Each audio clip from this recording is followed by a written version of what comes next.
Hello বন্ধুরা, কেমন আছেন সবাই? আশা করি সকলেই অনেক ভালো আছেন। দেখতেই পাচ্ছেন বাজারে কিন্তু নিত্য নতুন অনেক রকমের শুটকি এসেছে।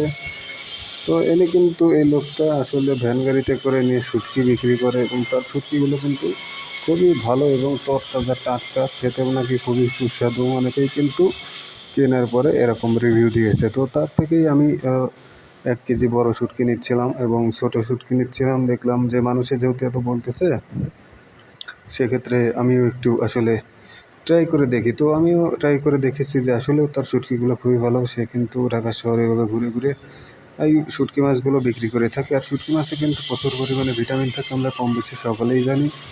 তো কম হলেও আপনারা খাওয়ার চেষ্টা করবেন, কারণ এরা কিন্তু খুবই উপকার পাওয়া যায়। এবং ওইসব গরিব মানুষরা যদি এভাবে বিক্রি করে, আমরা যদি না কিনি, তাহলে তারা কার কাছে বিক্রি করবে? ঠিক আছে? তো অবশ্যই আমরা কম বেশি কেনার চেষ্টা করব এবং সামর্থ্য অনুযায়ী কিনে তাদেরকে সাহায্য করার চেষ্টা করব। আশা করি সকলেই ভালো থাকবেন। ধন্যবাদ।